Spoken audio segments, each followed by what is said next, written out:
All right. And we have another very special guest interview this week. We have our friend Clarke Nash, who is has an inspirational ski bum story, which we always love to hear. So, Clarke, welcome. And why don't you give us a little origin story about where you are now and how you started out and how you made this happen? Well, thanks for having me, guys. Long-time listener, obviously, We first appreciate time on the that. show. Yeah, yeah, Appreciate that a lot. Yeah. We always yeah. love It's hearing from our fans. yeah, it's good. It's good to be on. So I guess a little bit about me. Right now, I am three-quarters of the way finished with becoming a guide. So I've got to do my Area 1 Pro, and I've got to, which I thought was pretty cool aspect of it, put together a ski video so that I can get the proper certifications from the review committees. So do you have a And buddy put that together? Like I remember well, you actually, that's why I was contacting you guys. I was hoping maybe y'all could put something cool together for me. I don't know, We like all a are right. Warren there. Miller 83, We're Escape the there. Ski. We got our giant like video camera we're gonna have on our shoulder. I Little got the retro action. synthesizer behind me. I could work on the Yeah. music. Play some music like Apocalypse Now. That's right. Yeah. So I've been, I went through all of that and been skiing since I was a little one. But really kind of found a joy in showing people around the mountains here in Colorado. I live in Fort Collins, and it's a great family town. I've got two children, so that was a big decision for me. It's not necessarily the closest to any kind of ski area. Loveland's like 2 hours away, so we primarily recreate in the backcountry area of Cameron Pass and But you're Colorado State not from Forest. Colorado originally. No, no, no, no, no, no. Originally, I'm from Savannah, so like that. I came out here officially now 4 years ago, and but I'd been coming out a whole lot my entire life. My I guess my childhood was mostly my mom was an athlete, so it was mostly following her around and doing stuff, and then I started skiing out here. When I was little, I just took to it.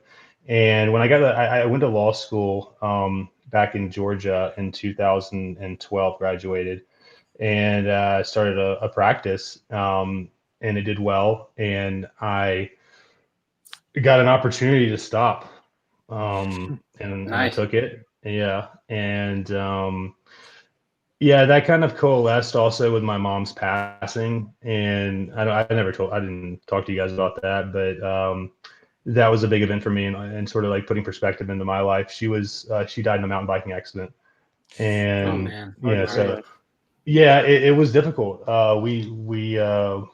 We were worried about what was going to happen though as she got older. Like, we were going to have to put her in a straitjacket because she couldn't go out and fucking sin. Like she was just like that, and that's where I get a lot of it from. So, yeah, that was difficult, and it put a lot of perspective into my life and what I wanted to raise my kids doing and the environment I wanted to put them in. So, the extent I could, I was like, all right, where to? And Colorado obviously was the first decision.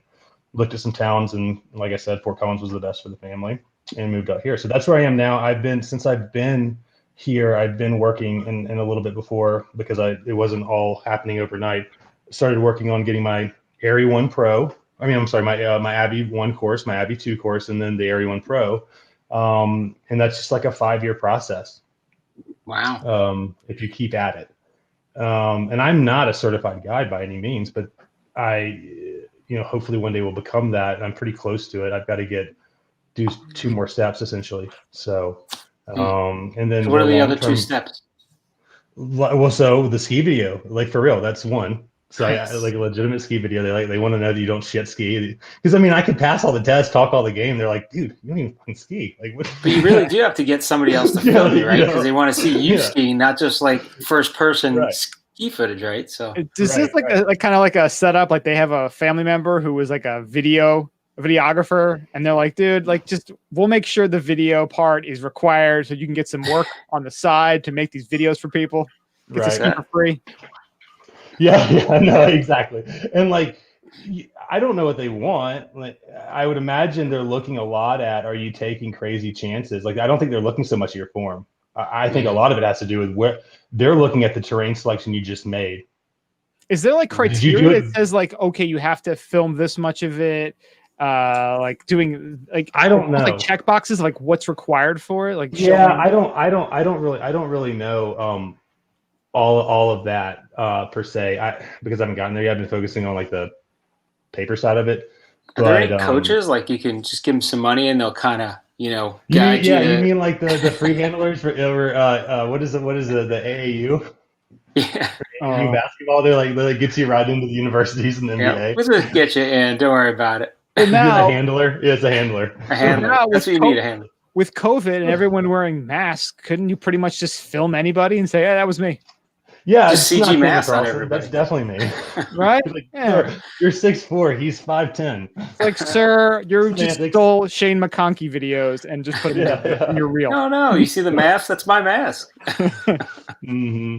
I Yeah, just read it's so that's the part I'm looking forward to. But the other one is you take a test where it's a 3-day test, I believe. No, I got to look back at it, but Damn. it's a 3-day test or a 3-part test, and one part of it you can, I believe the written part you can retake again, but if you fail the field performance test, you will never be a guide. Wow. I think, and I don't quote me on that, but I think that's exactly the process with the typical guiding certification. Now you criteria. passed the bar, right? So you think it's going to be harder than passing the bar? I don't think it'll be as stressful.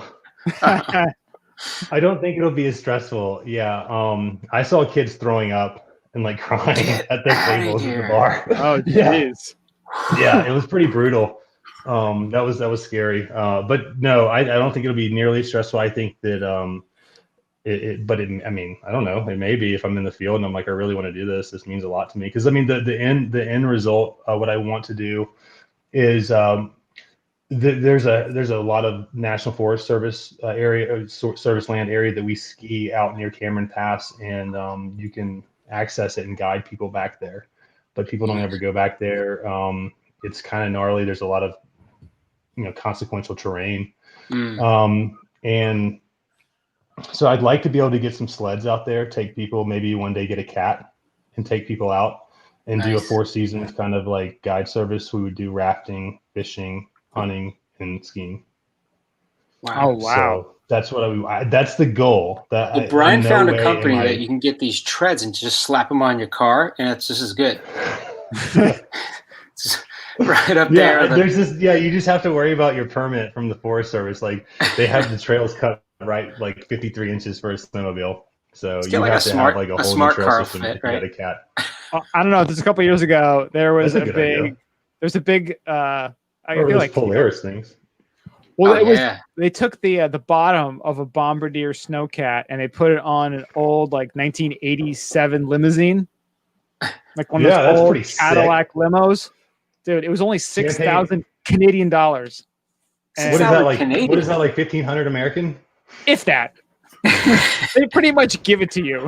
After COVID, they're going to be giving it away. Oh my god! Could you imagine guiding your clients back when you had like that, and you're taking them back for some powder runs, champagne powder in the white limousine, and you've got Hot tub in the back of the limo. Champagne in the limousine, champagne powder Great. outside. Like this is You're what just Mike keeping it Tyson low was like. angle. Yeah, nobody's Yelling at gonna die. Yelling out the moonroof, look at me now, Mom. Look at me now. I did it. Yeah. I did it. So, is there anything there now at Cameron Pass? Like, is there any sort of like infrastructure and like what? Yeah, well, so unfortunately or fortunately, however you want to look at it, we do have a ski patrol for Diamond Peaks. I don't know. Have you ever looked at Cameron Pass? I haven't until right now. I just have it up on Google Maps. Just Good. Yeah, no, location where I it's mapped at. that. I mapped that religiously on. I love Google Earth. It's ridiculous, but that's a whole other topic. I nerd out on mapping. But so Cameron Pass has a ski patrol in the backcountry called Diamond Peak Ski Patrol, and they've rescued a number of people and have uncovered people who have been buried and died. Last year, a girl was buried on a slide that occurred on a run called the Gash, which is. It's a super fun run. It's like if you think of a drainage with a mini half pipe coming straight down like an alpine face. It's probably like 40 degrees, like a black run. I mean, just it's what you'd want to ski when you look at it. Like you're like, this looks amazing. And they were up at Montgomery Pass, which is skiers left of that, and looked over, saw the drainage, and was like, this looks amazing. And all this like early season faceted snow had already developed underneath the wind loaded slabs that were there, and she got in. The first guy went down was fine. And God, true to fucking Bruce Trimper's statistics, she was the second person and she triggered it. That's why I always go first. Like I always go first. It's probably not the best. Friends hate me for that, but like I always go first. And but she triggered it and was buried 7 feet under straight up, like standing straight up, and died. Oh my the guy couldn't get back up to her. Jeez. And she was Abby too. She, as it stands right now, she was as qualified as I am. Like I mean, she knew her shit. She knew not to be there and not to be doing that, and did it anyway. I mean, that's the industry, though, right? I mean, I'm sure you see a lot of that. People that are seasoned, that know what they're doing, and unfortunately, that's kind of what happens, right? Right. If you're looking at the gash right now on the Earth, like Google Earth or Google Maps, you'll see the center cut that's in the face of that. Like it's called Diamond Peaks, and there's like this known avalanche path, and she skied it early season, and that's what happened. It was really sad. But no, there's not infrastructure up there. I say that there's a yurt system that's pretty fucking badass. You can take sleds back into the forest, and you sled right up to the yurts, and you can ski around them. Yeah, it's really fun. And that was my assistant bringing me a nice fresh beer. Oh, there you go. Wow. So now, are you bringing people back there now as part of a business, or is it more of like a personal? No, I'm not doing that now. Like me, we're just sort of like coming from like really. There's 4 of us up there that kind of like I trust my life with. Like there's 3 other. So my tour group will never get bigger than 4, and it's already at that. So 3 of these dudes, they all live up there, and we are intimately familiar with that area, but we're not certified guides. And we can't, like, I could take someone back. If you guys, I would feel perfect. I'd take my children to some place back there that are safe. Like, I know the areas that are safe, but again, like, am I a commercial operator at this point? No. Because you incur all these national forest permitting issues with liability because if I'm taking people back there commercially and I'm getting a cut off of it and I'm using national forest land, somebody gets hurt, they could sue the Forest Service potentially. Oh, wow. Yeah. So, yeah. That's where having your law degree probably comes in handy, knowing all this stuff, right? Well, I also read it in the National Forest Service Handbook, but yes. It might be on the test. You gotta know that, this right? This is true. Anything is possible on that test, right? So let me ask you, do you use Google Earth, or do you use like any other apps? Because we talked to the people from Fat Maps. Remember that, Brian? Years ago, yeah. Years ago. And I know a few other apps have come out where they do like the 3D on like the phone, or you could download stuff and kind of have them so you can. Well, what kind of mapping are you talking about? Are you talking about scouting zones, or are you saying like just for general, like just to know where? Oh, it's for scouting zones and stuff. Yeah. Yeah. So I don't. I think the best place to start is Google Earth. That's easy. Everybody can use it. But there's not a lot of discussion about CalTopo out there in the everyday, backcountry. CalTopo? I mean, if you take your Abby, CalTopo. So CalTopo. So if you take your Abby 1 course from a reputable instructor, they'll tell you about that. Okay. It is an open source military grade mapping service. Nice. It's amazing. Like it gives you everything you need. And you, like I was watching the fire activity on a 24-hour loop with Cameron Pass Fire, Cameron Peak Fire. Oh, wow. It would overlay it. But the reason I talk about CalTopo is because it allows you to shade your slopes. So I know the angles of every slope out there. Oh, so you can put your own edit on top of their map. No, they do it for you. They shade. Cool. They topo your map, so they shade the topography and they tell you this is the angle of your slope. Nice. And I don't know how familiar you guys are with. I mean, I don't want to get ahead of myself with the discussion about the backcountry issues, but like with how avalanches start and all that stuff, and the trigger zones, and like the degrees that are really the fucking like you don't want to be in them at a certain time. That's where this map comes in and will tell you, okay, don't go here because that's where that is. Or do y'all? So I guess I'll just most avalanches are going to occur between 30 and 40 degrees, 45 degrees, like that 15-degree range. I think University of Colorado here in Boulder found that the trigger, the real bullseye, is 38 degrees. Now, just for us idiots, is that temperature degrees or slope degrees? No, that is slope degrees. I'm sorry. Okay. No, I'm just for the dummies listening. No, that's okay. So I guess I'll just start like very simple. The way you look at a slope at a resort. All right. So a green, 20 to 25 degrees. 25 to 30 is getting into the blues. 30 to 35 is getting into blue, black. 35 to 40 is getting into black, and 40, 45 is getting into double blacks. Think of it like that. So the slopes that we love to fucking see on a powder day, blacks. Yep. That's in the bullseye. That's a 38-degree slope that will 9 times out of 10 kill you. Like if you're not careful. Mm-hmm. Yeah. So, or cause you to have the worst day of your life. So it's what's good about Caltopo is that that will shade your slopes. So like if I go and I say, oh, I love this zone on Google Earth, this is fucking sick. Like it's all good to go national forest land. We can get in on sleds.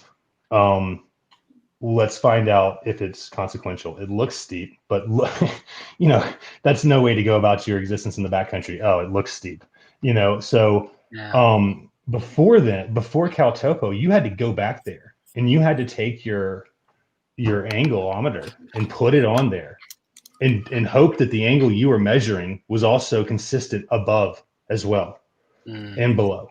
But now I can sit here and I can go on Caltopo and I can look at that zone that I just found on Google Earth, and I can look at the exact same slopes, and I can see if there's a certain shading that tells me this is in that 30 to 45 degree range, and I can stay away from it.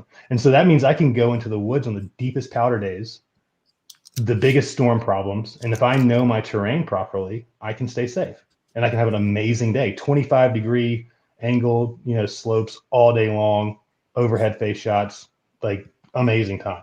So it's actually showing live data then through Caltopo? Yeah, I mean those slopes don't change, but like it will. Like if you want to overlay it with live data like fire activity. Wow. They'll do like a 24-hour. It's really cool and it's free. That is super cool. Yeah. So what you can do with that, so once you've mapped that zone, like all right, you got the Google Earth component done, you've mapped it, you've then checked it against Caltopo for safety. So like just to give it a hypothetical, let's say we're midwinter, just had a foot of snow, and you're going into the backcountry, and you see on CAIC, which is the Colorado Avalanche Information Center, it's the app that we have. Those forecasters are saying that it is fucking high alert. It's 5, like danger, and that tells most people don't go into the backcountry. And I've gone into the backcountry on days like that because I know that where we're going gravity will not allow that slope to slide. Like it's science. It cannot happen. It might like crack. It might, slab out a little bit, but it's not going to slide into this. I mean, it's too flat. So like a 25 or a 20-degree angle. I think Bruce Trimper said the most, he's kind of like the avalanche guru. I think University of Utah guy, professor. But he wrote a book that's called How to Stay Alive in Avalanche Terrain, which is, I would recommend that to absolutely anybody who's interested in getting into the backcountry, because it tells you more than you'll ever need to know. But in that book, he references like the an avalanche that occurred on the lowest angle recorded, I think was like 28, 27. And it wasn't like, it was just like, what do you call an ankle grabber? It's just like, slide, yeah. Yeah, my Avi 2 instructors, like I've had days where I've gone out in Washington where they've had 2 feet, just stupid maritime dumps, and he's taking turns, and every turn he's seeing cracks in the snow, but they're on 20-degree slopes, so it does, like they're good. Yeah. So it seems like it's one of those things then, from 20 to 38, it's almost like as you get higher up, as the degree of steepness increases, it's almost like exponentially more risky. Well, actually, that's funny you say that because it's actually the opposite. So once you pass 45, you get into what's called the slough zones. So think of Corbett's Couloir. All right. Mhm. That is a slough zone. I don't know the rating on that. I think that's a 46, 47 degree. I think. I don't know. But 45, above 45, you're getting into these slough zone areas where the gravity is too steep to hold a slab. So it just constantly The snow is always falling down. Yeah. Right. Gotcha. Right. And You it'll don't like get a these big dudes. buildup. Yeah, like these dudes banging out huge lines in Haynes and stuff. Those spines are so steep. You'll see the avalanches will come off the sides. That's so Because cool. I know it's insane. Yeah. But yeah, it's actually the opposite once you get past that. So your two choices are to ski an insanely steep line. Yeah. Black or white, no gray area. Yeah. So and what's crazy is most people who are Avi too are that's like the highest probability of, I believe, without looking, of instances. I think I saw a People who have stat about attitude. that. Yeah, because you have that level of confidence where you think you Yep. know enough to go and go out there, but sometimes you're overconfident in what your knowledge is versus, you think you can handle it or you know what to do, and then all of a sudden Right. you're kind of stuck in an ugly situation. Well, I remember, as a kid being looking at mountains. I mean, kid like 17, 18, and being like, I could absolutely, let's go rip these. These look awesome. Warren Miller type, and this guy I would tour with, or that I knew early on. It was kind of like the idea was, well, it's not about whether you can see the mountain, it's whether it's going to let you. Like, so managing your ego is the biggest hurdle that all of us have, which goes back to partner selection. Well, there's also a false sense of security, right? You do it a bunch of times. You're like, well, I kind of did it. I kind of, went against advice before and nothing happened. So let me try it again, Yeah. I've certainly been there. We went there Jones Pass last year. I set 2 off last year. Nothing big, but like they went. Wow. So, I mean, what sort of do you know what sort of like grade they were? Oh yeah, 1. They were very small, like very small. Yeah, like they cracked, and I got out of it, and then my buddy went second, and he dropped the curtain behind him. I went first. Yeah, wow. It cracked. Yeah, it was funny. My friend had that. He's got a picture of it. And then the other one was actually at Loveland. It was a run called Headwall under Chair 9. And it had been a rather big wind event the day before, and I didn't know it when I hit the cornice that I felt like something came up from under me, but I didn't feel it, so I wrote it out. I didn't feel anything at all, and I looked back, and my friend was yelling at me, and like there was this little crown kind of thing. Oh wow! So, but nothing bad. Nothing bad. Yeah. So now, one of the reasons we wanted to talk to you too is because you have this experience, and a lot of folks this year with obviously COVID and all the new restrictions, we're starting to hear a lot of these ski shops online, local shops, they're starting to sell out of, Jesus, I'm forgetting the word, backcountry kind of touring setups. Yeah.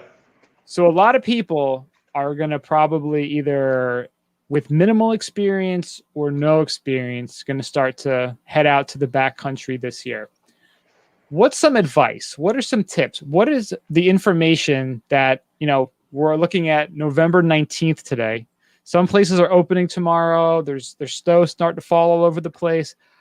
What's some sage advice you can give these people who want to get out there and who you want to keep alive? Yeah. How can they start? What should they do? How can they get ready to do this correctly? Well, first of all, as a former lawyer, disclaimer: please do not take my advice. This man knows nothing. As the Bible, as the disclaimer. You heard it here. And we also support that disclaimer. Yeah, we don't know. Yeah. We don't know anything here. Yeah, it's the Swiss rule. You're on your own. That's right. So caveat emptor. Is there like a Latin word for skiing? Like I don't know. There should skier beware, right? Yeah, that'd be a great ski line. I'm ready to make that shirt up. That'd be a great one. I like that. Caveat emptor, right? Yeah, caveat. There you go. you guys are like just a treasure trove of great ideas. We're just like an idea farm. pretty I much. know. We're like snow know. guns with ideas. That's right. Yeah, so I would my biggest thing that I would suggest first is finding out what kind of skiing you want to do. Do you really want to earn turns? Do you want to do that? Do you want to go let me tell my computer's about to restart, sorry. Do you really want to cut off the lift and start walking 5 miles for one run or 2 miles for two runs? Are you able to do that? Are you in shape to do that? I mean, I know it's a great idea, but are you in shape to do that? That's one, because you don't want to get out there and not be in shape. You just even talking about that. We talked to a gentleman this past summer who's a physical therapist, and he was talking about he knows a lot of people that they say they're going to ski their legs into shape during ski season. So they don't do anything all summer. That's what I asked him. I'm like, is this actually possible? He's like, people who are probably getting a little bit older, getting a little heavier. Maybe they were athletes back in high school. They're like, yeah, I'm just going to ski myself into shape. No, I mean, so that kind of person is not the person to go and like, I'm going to go out and go 5 miles. No. And it's not to say they're not. It's not to say they're not capable. That's not to say that. There's nothing super hero oriented about touring in the backcountry, but it does have its requirements, and one of them is to be in decent shape, because you're going to be, I don't care how good a shape you are, you're going to be fucking tired when you get up to the top of your first run. The first time you go and tour, you're going to be tired because you're not going to know how to skin effectively. You're not going to know how to take your proper route. It happens to everybody. So that's one. Two, I would also say, like, what is your schedule like? Are you a weekend warrior? If you're a weekend warrior, like most people are, then yeah, okay, backcountry is going to be where you're probably going to be thinking, because this year it's going to be a shit show. Yeah. And so if that's the case, then I would suggest the $700 to $1,000 you're spending on your Icon, Epic, whatever pass it is, Mountain Collective. I would suggest diverting those funds towards, first, avalanche education at a reputable instructor. So like Colorado Mountain School, Colorado Mountain School, CMS in Estes Park. Crested View, the Irwin guys over there are amazing. San Juan, I believe Silverton Avalanche Instruction. I forget what they're called, but they're in Silverton. There's a number of places that are just known as the go-tos. It's a whole discussion for a whole nother day, I guess. But like the way they instruct, you will leave kind of worried. Like, oh fuck, I want to go back to the resort. This is too much. Well, also, I mean, we've talked about in the past. That's where Oh, sorry. Go ahead. No, go. We've talked about in the past, like people go on a trip and they go where they're not familiar to somewhere else, and they think, oh, I'm going to be fine. Even if you're even if you know your stuff, you're either going to have to take a lot of precaution, but you don't know the area as good as somebody in the area. I mean, that's where you want a guy that knows that area. Yeah, that's a whole other thing. That's like, step 7, know your fucking zone. Like, you learn that, and then learn how to map your, like, I'll get into that in a second. But so yeah, once you go to your Abbey 1 course, that's going to be like $600. It's a 3-day course. It's expensive. All right, so I'm trying to justify this. You got $400 left over for your $1,000 Epic pass. Yeah. If you really are trying to stretch dollars, go to a secondhand store. We have one in Fort Collins called Gearage. Free plug for them, even though they charge way too much. But they have great skis in there from last year, the year before, that people are changing out, like in skins and everything. Facebook Marketplace, whatever you can do to get, do your research on what you need to find that fits you as a skier. I mean, they're like Blister Gear Review. We talked about that. Mm-hmm. If you're somebody who wants to ride 50-50, like maybe I want to ride a couple of days in the resort because this is my first year in the backcountry, but I want to split it up. They've got a whole section on 50-50 skis.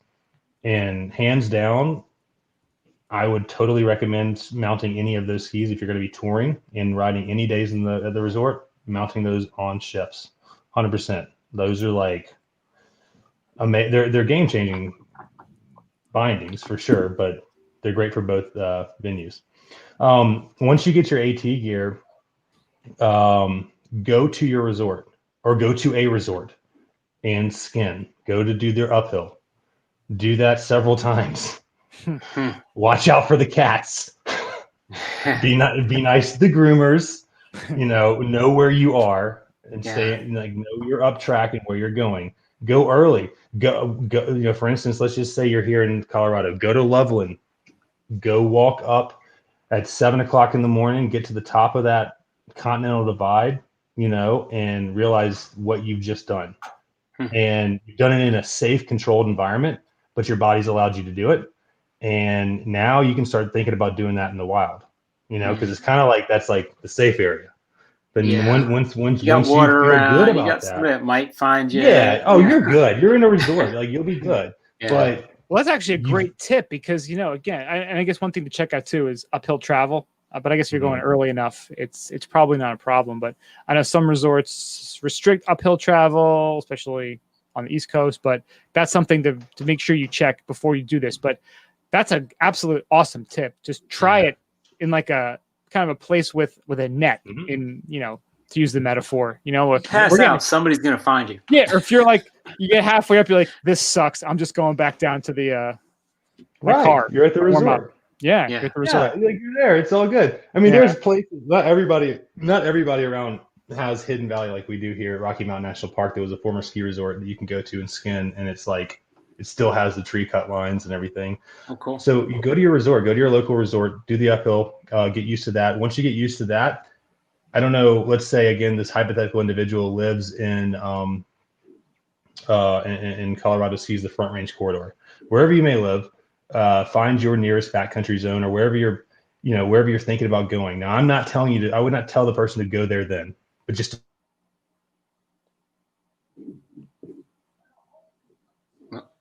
Freeze. Uh-oh. You froze up a bit. I don't hear anything. We got freezing action. Yeah. But the most important thing is. Hang on. All right. The first version of you froze. Am I here? You're here. You're back. Okay. All right. Yeah. Sorry. That's okay. I wouldn't tell the person right now to go back and go ski in the backcountry area that they've just selected as their convenient area to learn. What I would do is go to that trailhead and I would go find the crunchiest, fucking oldest, burliest person you can find there. And tell them you don't know shit about this area, but you're willing to learn and be humble. And you'll be amazed at how many people take that humility and say, I'll show you, I'll show you around, or I'll tell you where to go to cut your teeth. You've found out where to go, but you don't want to tour by yourself. You want to get on, like there's some Facebook pages here. I don't do social media, but my friends they're on, the Boulder Backcountry page, and you can find people here, and then maybe in your local area, let's say it's fucking, I don't know, Tahoe or whatever, you can find people that will ski tour or who want to ski tour, and maybe you meet some people at the resort. I don't know. It's hard. Finding a group is hard.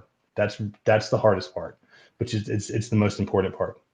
You can't go out there by yourself. Like you don't. Like you said, you got to trust them, right? That's a tough thing, And it's almost invariably required that you find people more experienced than you.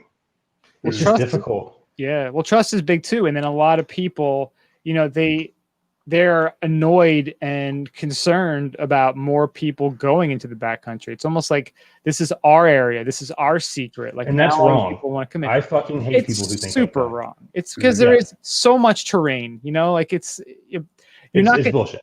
And you're not getting 50% of skiers and boarders that are going to go out there. Like, even if there is a big increase in people going to the backcountry, how many more people can that possibly be? A few hundred? And you know how vast the backcountry is? For instance, in Colorado, it's exactly. It's endless. Yeah. That working on finding a group. Now, there will be some places that you can. I wouldn't suggest it, but there are places where you can ski tour that by yourself maybe that are okay. But I mean, and when I say by yourself, I mean there are other people skiing it there at that time, and they're around. Like, you know, and again, that'll allow you to meet people at the trailhead parking lot. Like, you got to be willing to meet people, talk to them, and tell them that you want to learn, or just seek out information that way, because people are more than willing to give it. And the worst that could happen is they say, you know, fuck off and whatever. That's like really rare. You're better off without that group then too. Yeah, right. But that'll happen over time. Hell, that could happen overnight. I don't know. Like, but just, you know, just go out there, put yourself around the people, and learn the information. The next thing that I would do after you've got all of your information, all your equipment, you've taken your class, you've maybe gone up into one of the little safe areas where there was other people, and you've toured around, you've skied it, you've done your uphill at the resort, all that stuff. You've gotten, you know, beacon, shovel, probe, all that. And that goes without saying. That's when I would start getting into understanding route finding, and maybe getting, like, at that point, maybe you've gotten some friends and you can go and do some tours together in safe areas. But again, CalTopo is great for this. You know, and you do tours with them, and then you just kind of take it from there. It's kind of an organic process at that point. And do you keep a log of the places that you go, or your favorite places? Do you keep like a log or of your favorite places? Yeah, I do. I'm glad you mentioned that. Yeah, I do. I keep a log book, so I've got a bunch of little composition notebooks that I keep of all my logs. So one of the intricacies that, if you're doing like consequential terrain, is you want to kind of have like a plan before that everybody's following, and then when you come back, kind of like a debriefing. And more than anything, it allows me to go back and understand the snowpack, stability, things of that nature. But I mean, I keep going back to it. Technology is allowing us now to really kind of segregate ourselves from any of those consequential areas if we want to. I mean, it's just, you know, so much more about where you're going before you even step foot out of the car, you know? Yeah. So you mentioned beacon, shovel, probe. Is there any other technology? I mean, you mentioned, I'm sure you have your phone with you for the camera, CalTopo. You probably have that on your phone. Is there any other technology or snorkel or anything with you? Snorkel for deep days only. Okay. Yeah, no, I'm just kidding. I'm joking. That, you mean the Avalon? Yeah, the Avalon. Yeah, the Avalon I'm not a big fan of. I mean, it's good. They're good to have, but like, it's just, if you're in that situation, you know, I don't know. I mean, anyway, airbags, I don't really suggest. I used to have one, and I realized I was doing I didn't have that kind of like cutoff, you know, like, oh, I can just pull the ripcord. Yeah. I'll be good. Yeah, don't worry about it. I'll get that's no way to approach it. I feel. You feel like, is that also like, you know, like you mentioned before, like almost like a false sense of security? Yeah, that's exactly what it is. That's exactly what it is. But the mapping with have you heard of Avenza maps? Avenza? No. Okay. So you could, it's like one of these like offline mapping things. So you download the CalTopo map that you made the night before of the zone that you like, and you can download it as a PDF onto Avenza. And Avenza will allow you to track yourself real time with no service in the backcountry on that map only. Right. Nice. So once you've gotten into your zones, you'll be on a dot, and it's like, okay, my skis are pointed towards the start zone of this avalanche path. Maybe we want to be over here because these are where the lines that we drew last night were. So let's get our dot over here. So now you're on your dots on the lines where it's safe, and that's really big. Interesting. Yeah, that's on your phone. That is pretty cool. Could you ever kind of take in that same question and making you look into the future? I remember like Oakley had like a heads up display in their goggles a couple years ago. Yeah. How would you like something like that? It's funny you say that. Kind of brought into your goggles as like a heads up. Yeah, no, that's crazy you say reality. That. Yeah, when I was at my my last instruction course, we were like doing a search or whatever, and we were touring back into this it was like Dragon's Tail Couloir or something fun. But it was consequential, so we were talking about the terrain and everything, and they were testing us and whatnot. And we sort of like, after we finished skiing, he was like, one day they're gonna have. He's like, this guy's like super smart. I think they're gonna have where you have in your goggles like avalanche detection. Like you look at it and it's like knows where you are, looks at stuff, right? It's like Terminator vision. Yeah, that would be insane. Scheminator.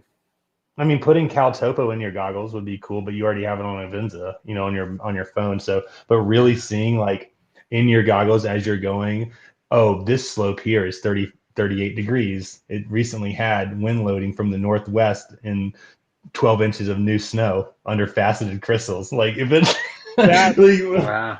That like, shades pretty sweet. Yeah. Or shades areas red and green and yellow, right? Like right. Yeah, that would be crazy. But yeah, he was like that totally in the future, like kind of angle and slope recognition. You're gonna be like telling your kids, like, back in my day, I used to research this stuff and know how to do it without those fancy goggles. Yeah, well, back in the old timers days from us, like they used to just stick their finger in the wind. Yeah, seriously, right? Yeah. And some of them are still alive to tell the tale. Hey, with all the technology we have, we can't get past a virus, so I can believe anything. So that was actually awesome advice for getting people started, and especially the information thanks. of getting the certification, or at least looking into it. Are there any like kind of like almost like a prerequisite, like something they could just read online before diving into a course? Like if you don't want to spend $600 right away, do you have any like websites or? Bruce Trimper. That name is a must know name for any backcountry enthusiast. He's the wizard. He knows it all. So he essentially is. He's probably the preeminent authority on snow safety, in my opinion, in terms of what we see here in our continental snowpack.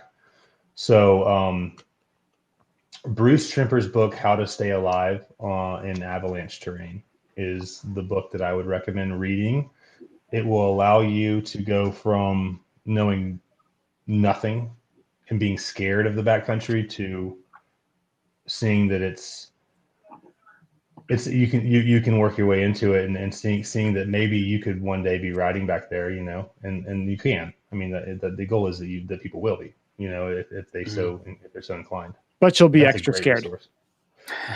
I see. That's the thing. Like, so that's another discussion that I didn't want to take your guys' time too much, but like that's a whole nother discussion with the way they teach these courses. Is they're proud about that, and I don't like that. I don't like that. Yeah. I mean, because I come to your course because I want to ride safely and confidently in the backcountry. I don't want you to impress me with how much fucking knowledge you have that I'm confused and scared. Oh yeah, I mean, it's not about you. It's almost like an old school military process. Yeah, which isn't really beneficial.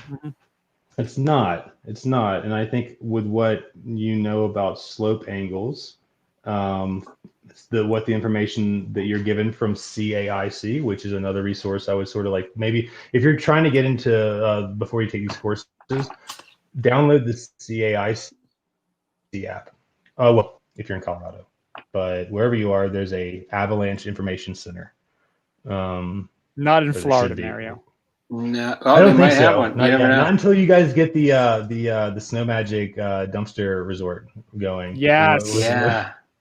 I want to come fucking ride that. Have a dumpster. We're gonna have that. We're gonna go coast to coast on that thing. The landfill, yeah.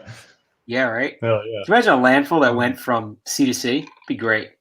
Start in Cali. Is American Pie. That's right. Or go from the north to south. Go from like starting Canada and just come right down. Let's go along the Appalachian Trail. Yeah. Oh, there we go. Right, it's already there. Yeah. Add some garbage, fill it in where we need. It's a little spicy, here and there. Landfill. Nice. But yeah, that's the other thing is Bruce Trimper, and then really just whatever state you're in. If you're out here and there is an avalanche information center, then they most likely will have an app. Download that app. So like on my phone, if I'm looking at it right now, I see I can go directly to CAIC, and this is tonight. So if you see here, all zones in Colorado are green. We've had no recent snow. We've had no new wind loading events. Everything is pretty good right now. Okay. And so this is, let me see if I can get this right. This is my zone here, the front range. And so I'll go and I'll tap these details here. And this is all good. Green's good. Doesn't mean like go send everything you see, but green's generally like don't need to be like too super worried. And they'll have a forecast and a discussion, problems. They'll have like right here, it'll tell you that's the aspect where the problems are right now on north and northeast facing slopes. And and that's in relation to the sun. So it's not in relation to like, so it's like the way it's facing, right? Is it facing northeast? Meaning it's hidden from the sun. Obviously, that's where most ski resorts find their slopes. Cool. So that tells you everything. Like you need to know about the zone you're in. That's another thing that I would follow, so that you can not only understand how the lingo is, but it matches up with what you're reading with Tremper. But it's also going to get you really familiar with the reoccurring problems in your zone, because there's always patterns. Because it's a snowpack of a specific area that carries specific issues and characteristics. And the front range is the most fickle in the world, I think. Which is good because our game travels. Like if we go to fucking Washington, Sierra Cement, that stuff consolidates in like a day. We're good to ski. But here, it's dangerous. They should have one of those in the Northeast. Tell you where it's iciest. What do you think? Yeah, right. Yeah. Right. This is hard ice. Like this everywhere. Is soft ice. Granular ice. Right? All right. So you've given us a ton of information. Yeah. Do you have a dream spot that you haven't skied yet that you want to tour into? Well, ski touring. I think it'd be really cool to ski tour in Japan. Nice. You went big on that answer. Nice. Yeah, I just feel like going to a place where like you're the only person that speaks English, and it's just a small little village and just tons of mountains and a shit ton of snow. Yeah, nice. Yeah, I think that would be fun. Set up a yurt and just run out of there. Well, yeah, no, that's the goal of the guide op is to eventually have yurts that are pretty high class. I'd like. Nice. We're thinking like La Quinta. La Quinta inflatable yurt. Yeah, in a yurt at the top of a mountain. That's perfect. We actually we did a podcast. It had to be, was it 2017 or maybe 2016, where a friend of ours, he went with a group to Japan, and we had him just kind of talk about his experience. Right? Kevin. Oh, Kevin, that's right. Our buddy Kevin, in the ski club of ours. And it's funny, like we're asking him because you really have to plan ahead when you're doing that, like for your taxis, your restaurants, everything. Really? Because like you mentioned, it's not like going to Canada where like, everyone speaks English, or even Europe where most people, there's enough people speaking English that you can get by.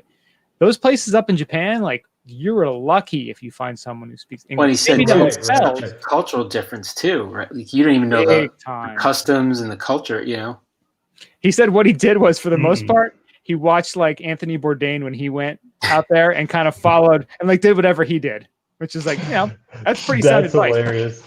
That's good. That's hilarious. Yeah, that would be a cool place. I've never been to Asia, so I would like that a lot. Yeah. What about y'all? After saying that, I mean, I'm kind of on board for that too. We'll have to have to do a little more. Get Japan's on the bucket list. He was trying to get us to go on that trip too. He's pretty good at trying to get us on that, and I just couldn't swing it. It was a long time off and a lot of money. I was like, I don't have either of those right now. It's a lot. Yeah, that's a big one. Well, perhaps, do at least a 10-day. Perhaps we can get some sponsors that can help set that up. There we go. Yeah, for sure. I don't think that's a problem. We just got to ask. We got 3 of us here. We'll need one more for a group, and then we'll be good to go. Yeah. We have to have a Sherpa too, right? How about Bruce Tremper? He'll be our 4th. Yeah. I'm sure he's not doing anything. What about that? There you go. Mm-hmm. Do we need a ski Sherpa? Should we get TGR or Warren Miller to film this as well? No, I don't think. Yeah, they can't really handle Japan. I don't know if they know that. How about a chopper? Too deep for them. Can we get a chopper sponsor? Does this fly us in wherever we want?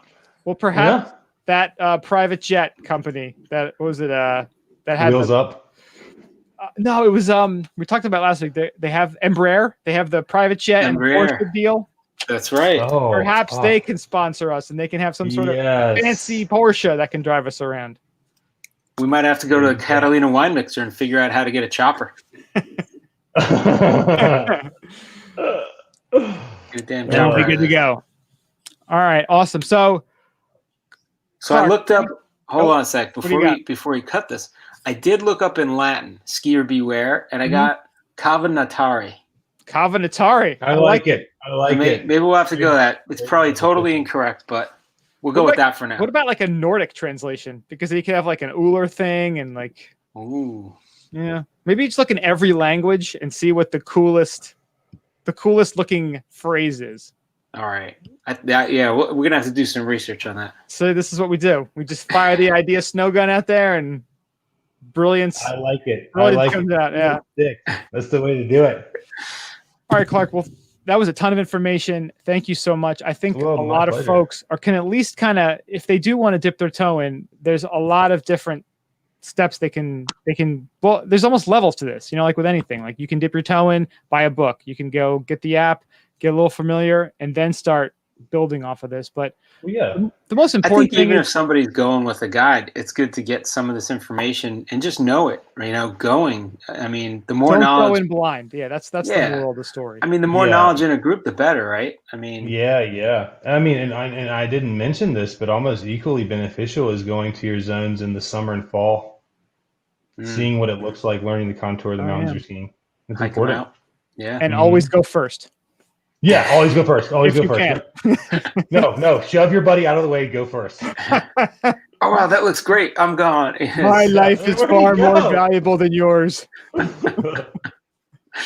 All right, awesome. Well, Clarke, thank you so much. Is there any anywhere we can send people if they want more information from you, or are you keeping things private, or do you have? I don't. Yeah, no. So not yet. I hope to one day have that information once I get commercially certified. But that's I'm not there yet. What, a fan page or anything like that? No, I don't have anything like that. I don't do social media, guys. I'm just out here shredding. That's how it should be. We're doing the opposite. We're busy doing all this crap, and we're not skiing. Well, I'm here to help, so you let me know what I can do on the real world side. Well, we really do appreciate that. Yeah, again, if you do get any certification or anything you want to promote, we'll be happy to have you back on.